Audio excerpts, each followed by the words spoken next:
ما علينا إلا البلاغ المبين. Mga kaibigan, mga kapatid sa pananampalatayang Islam, gaya ng alam nating lahat na itong mga araw na ito, lalong na sa araw na ito, na Yawm Arafah, panahon ng Hajj, at ang ating mga kapatid ay kasalukuyang nagsasagawa ngayon ng Hajj sa lugar ng Makkah. Dalangin natin kay Allah subhanahu wa ta'ala na naway pangalagaan silang lahat ni Allah subhanahu wa ta'ala at makabalik sa kanilang lugar ng matiwasay. Mga kaibigan, mga kapatid sa pananampalatayang Islam, ating tatalakayin ang isa sa bahagi ng talambuhay ng ating propeta Muhammad sallallahu alaihi wasallam sa ganitong panahon ng Hajj. Ang tinatawag na Hajjatul Wada'.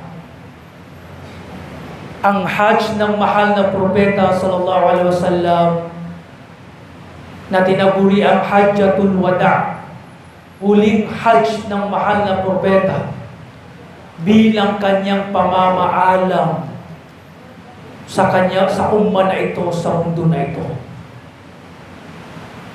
Kaya tinawag na Hajjatul Wada'. Ang Hajj bilang pamamaalam ng Rasulullah,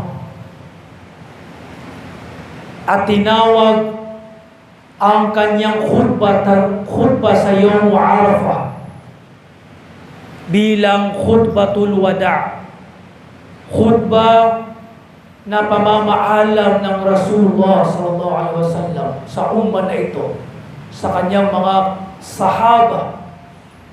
Kaya tinagurian na Hajjatul Wada'.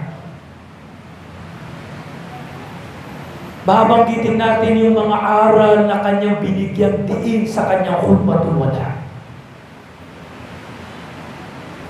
Kalikasan na kapag ang isang tao ay lilisan sa mundo na ito, nararamdaman niyang kanyang lilisanin ang mundo na ito, ay kanyang babanggitin, itatagubilin yung mga mahahalagang bagay na dapat bigyan diin, pangalagaan ng kanyang mga mahal sa buhay.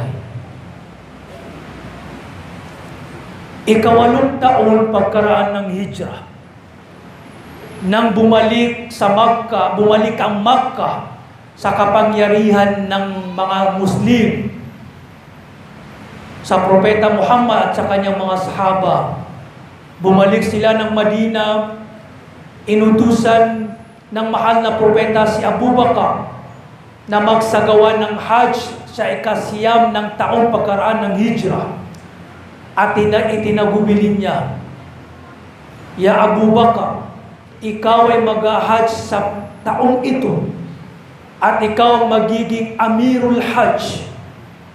At i-anunsyo mo sa lahat ng tao sa Makkah na ako ay magsasagawa ng Hajj sa susunod na taon. At nararapat na wala ng uri, anumang uri, salita man o gawa na pagtatambal, dapat maalis na sa Makkah." Sa sumunod na taon, ika-10 taong pagkaraan ng Hijrah, sa Ramadan, huling Ramadan, buwan ng Ramadan, ibig sabihin 4 na buwan ay papano ang mahal na propeta. Kasi pumano ang mahal na propeta sa Rabiul Awwal, 11. Shawwal, Dhul-Hijjah, Dhul-Qi'dah, Dhul-Hijjah, Rabiul Awwal. Nagbabanggit na ang Rasulullah ng mga hudyat na siya ay papano na. Isa sa hudyat, subhanallah, nang utusan niya si Mu'adh bin Jabal na maging da'ya, magda'wa sa Yaman. Sabi niya, "Ya Mu'adh, papadala kita sa Yaman upang magpalaganap ng Islam sa lugar na iyo. Maaring ito na ang huling pagtatagpo natin.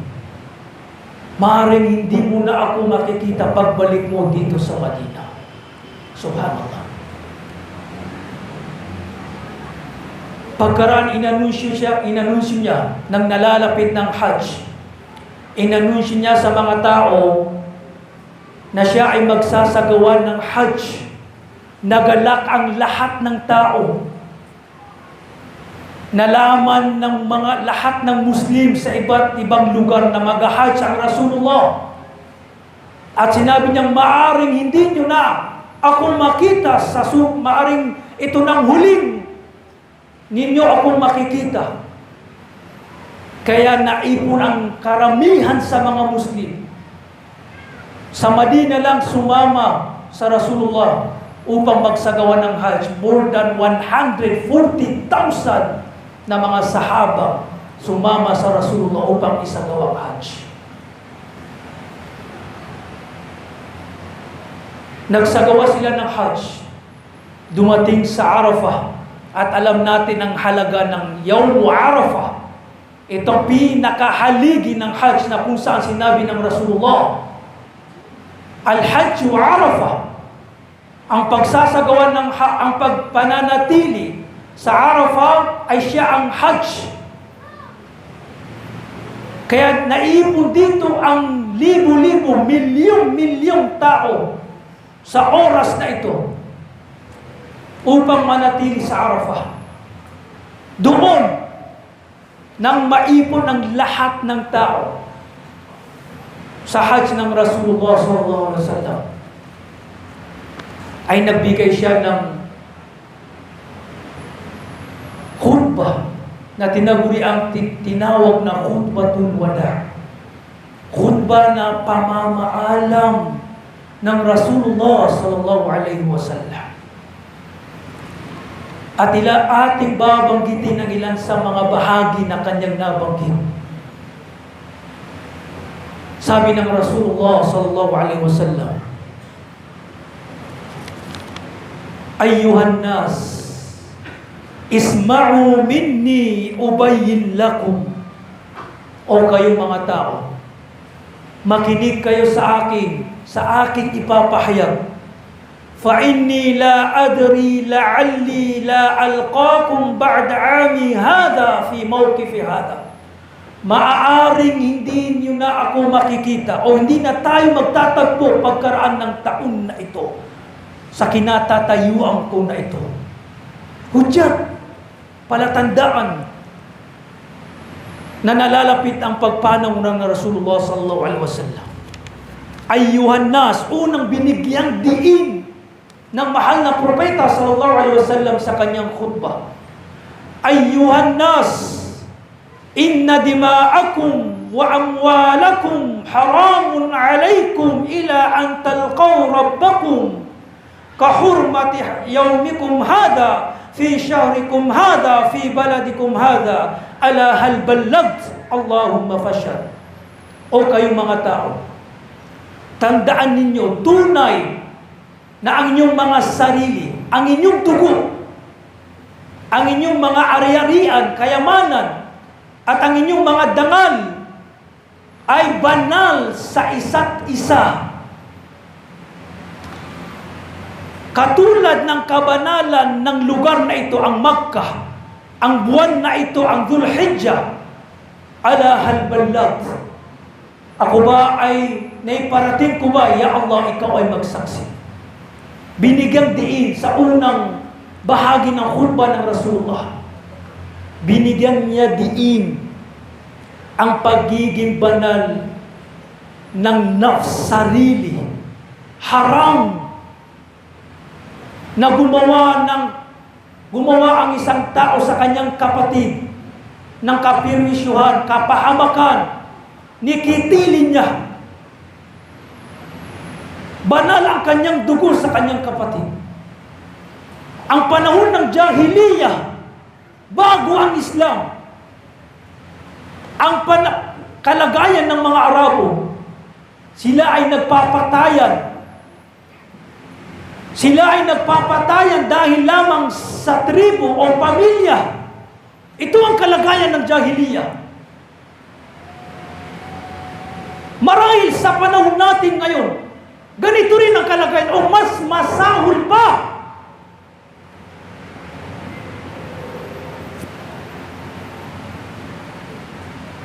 Nagpapatayan dahil sa makamundong bagay. Kanyang patayin, kaya niyang patayin ang kanyang pinsan. Tiyuhin, kamag-anak o mismo kapatid.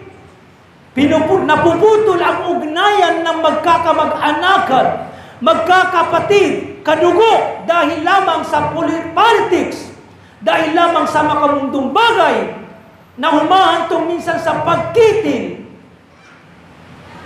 Ito ang binigyan ng mahal na propeta sallallahu alaihi wasallam. At ito ang kalagayan ng jahiliya.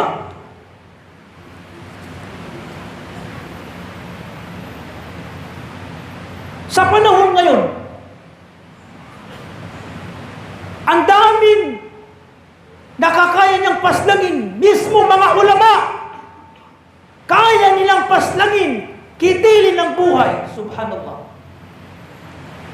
Masyadong binigyang diin ng relihiyong Islam ang dugo ng isang tao. Tingnan nyo lang. Sa pagiging banal ng dugo ng isang tao, kahit kafir, hindi mananampalataya, ay pinagbawal. Ang tinatawag, ang kafir na mayroong usapan, halimbawa yung kafir ay pinagbawal na paslangin. Anong sinabi ng Rasulullah? Sino mang pumaslang ng kafir, yung hindi pinahintulutan, ibang usapan na sa panahon ng digmaan o mga ibang kalagayan, sino mang pumatay, kumitil ng buhay ng kafir na may kasunduan sa pagitan niya at sa pagitan ng Muslim, lam yajid rihal jannah, hindi niya maaamoy ang amoy ng paraiso. Pinagkait ni Allah. Ganito ang kaparusahan. Ano pa kaya sa taong pumapaslang ng isang mu'min mananampalataya?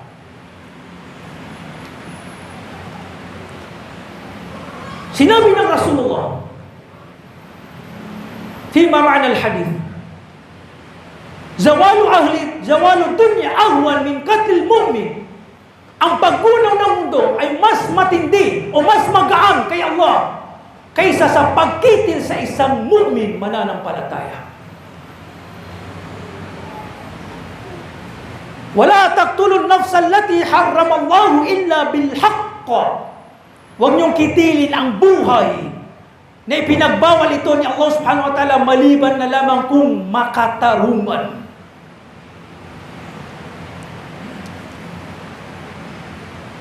Ano kaya ang isasagot ng mga taong gumagawa ng gawain na ito sa kabilang buhay? Basta sa pagitan ng mga tao, karapatan, hindi panghimasukan ni Allah. Anong ibig sabihin? Yung tauba, hindi pa patawarin hanggat hindi patawarin ng kapatid mo kung meron kang perwisyo o atraso sa kanya. Kabilang yan sa mga kondisyon ng taubatun nasuha. Kaya sa kabilang buhay, isang lalaki, sa araw ng paglilitis, araw ng paghuhukom, may isang lalaki pupunta sa ibabaw ng arsh, ilalim ng arsh, nadala-dala niya ang taong pumaslang sa kanya. Dugo-dugo pa ang kanyang katawan. Hinihila niya ang pumaslang sa kanya. Ya Rabbi, salhada lima katalani. O aking Panginoon, Tanungin mo itong kapatid ko kung bakit niya ako pinaslang. Anong dahilan?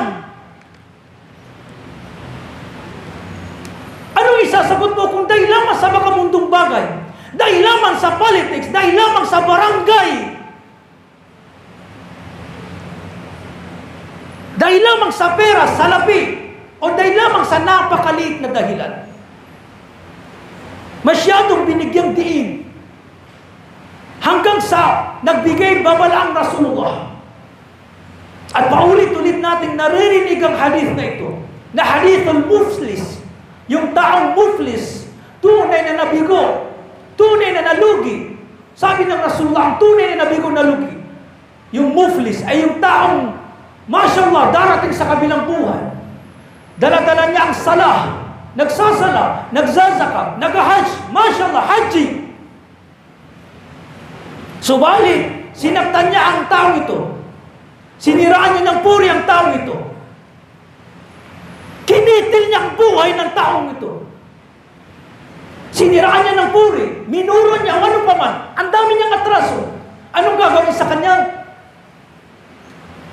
Dahil sa kabilang buhay, kabutihan o kasamaan ng ating pangbayan. Walang pera. Imma hasanatun wa sayyi'ah. Kabutihan o di kaya kasamaan ng ibabayad natin. Anong gagawin sa kanya? Sabi ng Rasulullah, yung kabutihan niyang ibabayad niya. Hanggang sa mauno, sa dami ng kanyang atraso, hindi sapat. Kaya ipapasal sa kanya yung mga sayya, kasamaan ng kanyang nagawa ng atraso, ipapasal sa kanya hanggang sa itapon sa empyerno apoy. Yan ang tunay na nabigo, na lugi. Na nagdala-dala niya ang kanyang mga kabutihan at inaakala niya siya ay magtatagumpay sa kabilang buhay. Subalit ang dami niyang atraso na gawan ng mga masasamang gawain sa ibang tao. Kaya mag-ingat na nakakagawa tayo ng masama, perwisyo, kapinsalaan sa ibang tao. Kaya anong sinabi ng Rasulullah sallallahu alaihi wasallam, sino mang may atraso, ano paman, sa kanyang kapatid, falyatahallaluhu al-yawm. Gawin niya ng halal, humingi na ng kapatawaran o ibalik niya sa kanyang kapatid ang kanyang kinangkaw, ano paman. Dahil sa kabilang buhay, walang pera, walang dirham, walang dinar na pangbayad, sabi ng Rasulullah sallallahu alaihi wasallam. Pangalawa, binigyang diin ng Rasulullah, ala wa inna kulla shay min amril jahiliya mawdu'un. Anong ibig sabihin? Sabi niya, lahat ng mga panuntunan, lahat ng bagay na sumasalungat sa reliyong Islam, ito ay hindi katanggap-tanggap. Lahat ng jahiliya. Ibig sabihin, ang gabay, patnubay, batas, panuntunan, ay ang panuntunang batas lamang ni Allah subhanahu wa ta'ala at batas, panuntunan, gabay, patnubay, katuruang pamamaraan ng Rasulullah sallallahu alaihi wasallam. Dito natin makikita pagdating sa pagsunod sa Rasulullah sallallahu alaihi wasallam. Lahat ng ating gagawin, ialinsunod natin sa Rasulullah sallallahu alaihi wasallam. Lahat ng ating gagawin, kung may nalalabag sa sunna ng Rasulullah, tatanggihan natin. Sa lahat ng aspeto ng ating buhay. Halimbawa, sa pag-aasawa, sa pagkakasal. Ialinsunod natin ang pamamaraan ng kasalan sa sunna ng Rasulullah sallallahu alaihi wasallam. Hindi mangingibabaw ang tradisyon, kultura na lumalabag sa sunna ng Rasulullah. Huwag tayong maging pride sa ating kultura o tradisyon kahit ito ay lumalabag sa sunna ng Rasulullah. Nirerespeto, ginagalang natin ang ating mga kultura at tradisyon. Kung may mga kultura at tradisyon na sumasang-ayon sa sunna ng Rasulullah, sa Islam, tatangkilikin natin. Ito ang katayuan natin.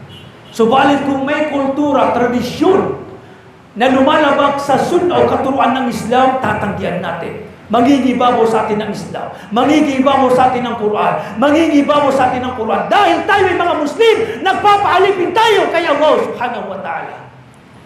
Hindi tayo nagpapaalipin sa mga kufar, hindi tayo nanggagaya sa mga kaugalian, kultura, tradisyon ng mga kufar. Sa paraan lamang ng pagkakasal, maraming panggagaya sa kaugalian ng mga kufar. Mas nagugusto natin ang mga kaugalian ng mga kufar kaysa sa pamamaraan ng sunna ng Rasulullah sallallahu alaihi wasallam. Ito ang nakakalungkot. Ito ang masakit. Napakarami.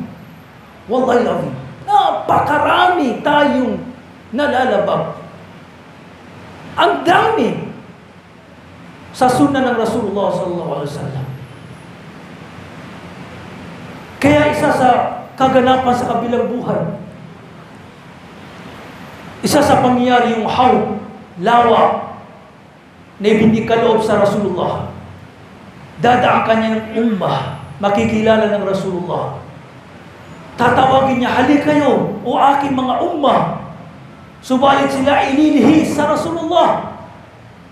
Sasabihin ng Rasulullah yan sa mga malaika, mga anghel, akin na, ang mga taong yun ay kabilang sa aking ummah, bakit sila nalihis sa akin? Sasabihin nila, hindi mo alam kung anong ginawa nila pagkaraan mo. Ibig sabihin, hindi nila sinunod ang iyong sunnah. Mga Muslim nga sila.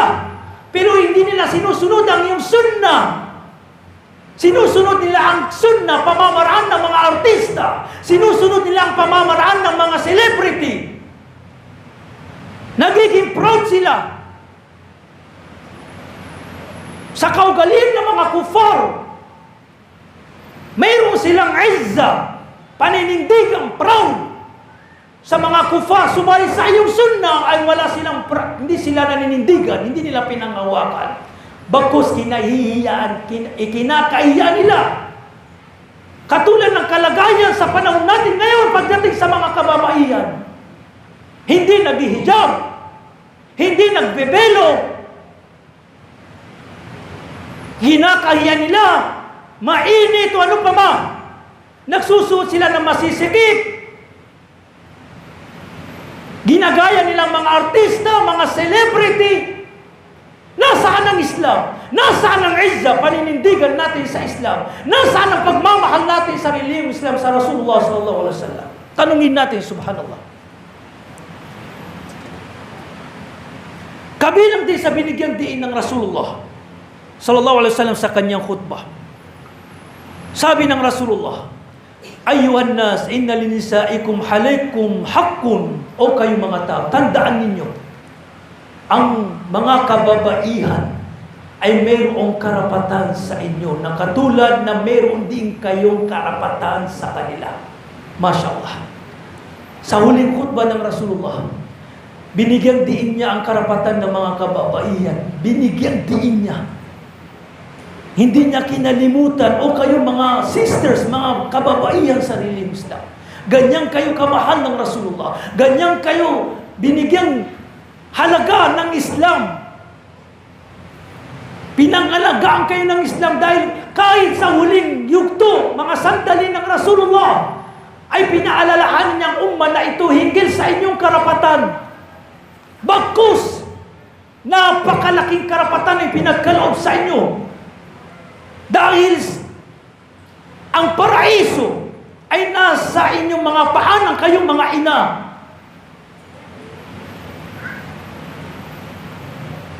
Binigyan din ng karapatan ng ating mga asawa. At itong madalas na nalalabag ng karamihan. Maging mabuti tayo, sabi ng Rasulullah sa ating mga asawa. Huwag natin kalimutan ang karapatan ng ating mga asawa. Huwag magasbang ang pag-uugali natin sa ating mga asawa. Intindihin natin, magsabar, pagtiisan natin ang kanilang ugali. Marami ngayon, mabuti ang kanyang ugali sa ibang tao, subalit napakagaspang sa kanyang pamilya. Marami ngayon ang gumagastos ng salapi, libo-libo sa kanyang mga kaibigan o ibang tao, subalit sa kanyang asawa ay napakaramot. O di kaya sinusumbatan pa. Bakit? Ginawang bahagi ng iman ang magpagiging mabuti sa ating mga asawa. Parte ng pananampalataya. Pag-aralan natin ang talambuhay ng Rasulullah sallallahu alaihi wasallam kung paano niya pinakitunguhan ang kanyang mga asawa. Wallahi azim, mapupulutan na natin ng aral kung paano mapagkumbaba, kung paano mabuti, kung paano napakaraming kabutihan ugali ng Rasulullah sallallahu alaihi wasallam sa kanyang mga asawa. Khairukum linisaikum. Ang tunay na mabuti, ganap ang pananampalataya niya, ay siyang mabuti sa kanyang mga asawa. Mayroong isang kwento na kinukwento ng isang sheikh. Isang lalaking nag-asawa. Mashallah, nagagalak siya. Sabi niya, "Sheikh, tinatalakay niyo ang pag-asawa. Napakaganda na lahat, biyaya. Sheikh, sa umpisa lamang, mabuti, masaya, nakakagalak ang pag-asawa. Pag doon ng pamilya, subhanallah, pagkaraan ng ilang buwan o ilang taon, adab, kaparusahan." Sabi niya, bakit? Dahil ugali ng aking asawa, yung mga pagsubok na aking dinadana sa aking asawa, wallahi al-azim ya Sheikh, kaparusahan, impyerno, kumbaga, subhanallah. Sabi ng Sheikh, maarahil meron kang mga dinadanas na hindi maganda sa iyong asawa. Dahil ang babae, ang kanyang sinusunod, bukso ng damdamin, emosyon. Alam natin ng mga kababayan, kulang. Mas ang kanilang pinapairal, emosyon. Ito ang kalikasan nila. Subalit, alam mo ba na yung pagiging emosyon nila, pinalitan ito sa kanila ni Allah nang sila ang hibig na mahabagin, higit na mahabagin, maawain sa iyo at sa iyong mga anak. Alam natin ang habag-awa ng mga ina sa kanilang mga anak. Kahit emosyon ang pinapailan nila sa ilang kalagayan, subalit yung awa, habag sa kanilang mga asawa o di kaya sa kanilang mga anak ay wagas. Marahil, ano itunuro sa atin ng Rasulullah? Pagtiisan ninyo ang inyong mga asawa. Sila ay nilikas mula sa inyong tadyang ribs. At likas ang tadyang na ito ay hindi straight. Huwag niyong pilitin na straight ito. Ituwid dahil mababali. Likas. Ganyan ang mga kababayan. Kaya pagtiisan ninyo. At meron kayong nakakamtan na gantimpala sa pagtitiis. Kabilang din sa binigyan din ng Rasulullah, ang pagkakapatiran. Anong sinabi ng Rasulullah? Ya ayuhan nas, innamal mu'minuna ikhwah. O kayong mga tao, tunay ng magkakapatid ay ang magkakapatid sa pananampalataya. Yan ang tunay na magkakapatid. Ang ginawang sukatan sa pagkapatiran ay ang iman, pananampalataya. Hindi ang tribong Maranao, hindi ang tribong Maguindanao, hindi ang tribong Tausug, o ano pa mang tribo, Kagan, o ano pa man. Ito ay pagkakakilanlan, subalit ang tunay na pagkakapatiran ay ang pagkakapatiran sa pananampalataya. Pinagbawal ng tribalism. Walang tribalism sa relihiyong Islam. Binigyan din ito ng Rasulullah. Ito ang panahon din ng Jahiliya. Nagpapatayan ang magkakapatid lamang ay yung mga katribo ng mga ilang mga Arabo. Subalit pagkaraan ng Islam, sila ay pinagkaisa ng Rasulullah at binigyang diin na tandaan ninyo na kayong lahat ay magkakapatid na mananampalataya. Bakit hindi tayo nagkakaisa? Isa sa pagsubok lang, ha? Bakit tayo nagkakawata-wata kung hindi tayo nagkakaisa? Dahil sa isa sa sakit ng mga Muslim, ng mga Moro o mga Muslim dito sa Mindanao, ang ilan ay itong tribalism. Hindi tayo nagtatagumpay dahil mayroong sakit ang tayong mga puso natin na mayroong tayong tribalism. Kapag ibang tribo hindi natin itinutuloy na kapatid natin, kakaiba siya.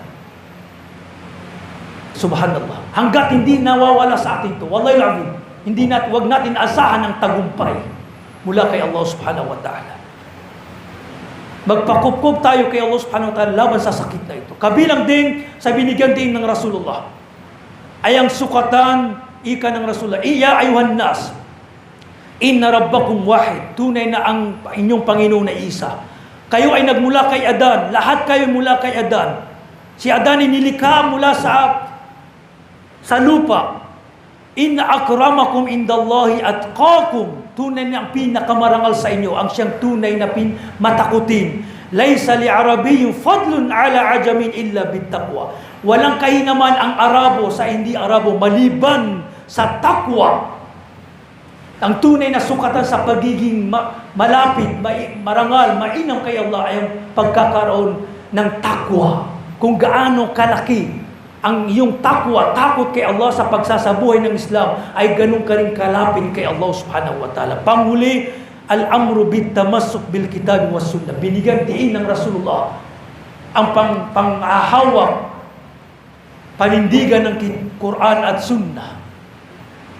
At marami pang binanggit ang Rasulullah sallallahu alaihi wasallam. Pagkaraang bumaba ang isa sa mga aya, kabilang sa mga huling aya na bumaba, pagkaraang binasa niya ang ikalawang huling aya na bumaba, al-yawma akmaltu lakum dinakum wa atmamtu alaykum ni'mati wa raditu lakumul Islam madina. Naginanap na ni Allah subhanahu wa ta'ala, kinumpleto na ni Allah subhanahu wa ta'ala ang ating relihiyong Islam bilang ating panuntunan ng buhay. Hindi naunawaan ng lahat ng mga tao. Napaiyak si Abu Bakar radiyallahu anhu. Naunawaan niyang pamamaalam ito ng Rasulullah sallallahu alaihi wasallam. Pagkaraan bumalik ang Rasulullah sa Madina, pagkaraan ng isang buwan na ililisanin na ng mahal na propeta sallallahu alaihi wasallam ang mundo. 7 araw nakaramdam ng sakit ng ulo, napakatinding sakit ng ulo ang Rasulullah. Giniginaw siya. Inutusan niya si Abu Bakar na siya ang magsala, mag-imam sa mga tao. Nalaman ng mga tao na nagkakasakit ang Rasulullah sallallahu alaihi wasallam. Pumunta sila sa masjid ng Rasulullah, na puno ng mga tao. Narinig ng Rasulullah sallallahu alaihi wasallam ang mga tinig ng mga tao. Sabi niya, dalhin niyo ako sa aking mimbar. Nahihilo ang Rasulullah sallallahu alaihi wasallam. Narinig niya ang mga tinig ng mga tao. Dinala nila ang Rasulullah sallallahu alaihi wasallam. Siya ay nagbigay ng maiksing talumpati at kabilang sa binigyang din niya, as-sala, as-sala. O aking umma, huwag niyong iwanan ang pagsasala, huwag niyong iwanan ang pagsasala. Pagkaraan, binasa niya muli ang pinakahuling aya na bumaba. Ito ang pinakahuling aya na bumaba sa Quran. Ayon sa ating mga ulama, wattaqu yawman turja'una fihi ila Allah, thumma tuwaffa kullu nafsin bima kasabat wa hum la yuzlamun. Katakutan niyo ang araw na kayo ay ibabalik muli. Ibig sabihin ng kabilang buhay, thumma tuwaffa kullu nafsin ma kasabat. Ibibigay sa bawat kaluluwa, igagantimpala sa bawat kaluluwa ang kanyang ginawa. Thumma wa hum la yuzlamun, at hindi sila dadayain sa anumang kanilang ginawa. Pagkarang bumalik ang Rasulullah sallallahu alaihi wasallam sa kanyang tahanan, at nang nagsasakaratul maut ang Rasulullah sallallahu alaihi wasallam, pumasok sa kanya si Jibril at ang malakul maut upang hugutin ang kaluluwa ng Rasulullah. Bago pa yun, sabi ng Rasulullah sallallahu alaihi wasallam sa kanyang khutbah, Inna Allah khayyara abdan bainal baqa fid dunya wa bainal liqa'i rabbih. Sinabi niya sa kanyang mga sahaba, tunay na si Allah ay pinapili niya ang kanyang alipin. Hindi niya sinabi kung sinong alipin, pero ang tinutukoy niya ang kanyang sarili. Pinapili niya ang kanyang alipin sa pagitan ng dalawa. Pananatili dito sa mundo o ang makita na ang kanyang Panginoon. Pinili niya ang makasama o makasalamuha ang kanyang Panginoon. Ang alipin na ito ay pinili niya. na kanyang makasalamuha ang kanyang Panginoon. Ganyan ang mga propeta. Ganyan ang Rasulullah. Pinapili ni Allah subhanahu wa ta'ala sa pagitan ng pananatili dito sa mundo at ang bumalik na sa Rasulullah sallallahu alaihi wasallam. Kaya nang siya'y nagsasakralot mode, narinig ni Aisha radhiyallahu anhu na pumasok sa kanya si Jibril at si Malakul Maut at pinapili siya ulit ni Jibril at ng Malakul Maut. Ya Rasulullah, gusto mo bang manatili dito sa mundo? O gusto mo nang bumalik sa iyong Panginoon? Pagkaraan ng sambitin ng Rasulullah, la ilaha illallah, bagrafiqul a'la. Bakos mas gusto kong bumalik sa aking Panginoon. Allah subhanahu wa ta'ala pagkaraan ay pumanaw, nawala na, lumisan na ang kaluluwa ng Rasulullah sallallahu alaihi wasallam sa dibdib ni Aisha radhiyallahu anha at pumanaw na nga ang Rasulullah sallallahu alaihi wasallam. Barakallahu li wa lakum fil Qur'anil Karim wa nafa'ani bima fihi min al-ayat wa dhikril hakim. Aqulu ma tasma'un wa astaghfirullah li wa lakum wa lisa'iril muslimina min kulli dhanbin fastaghfiru innahu huwal ghafurur rahim.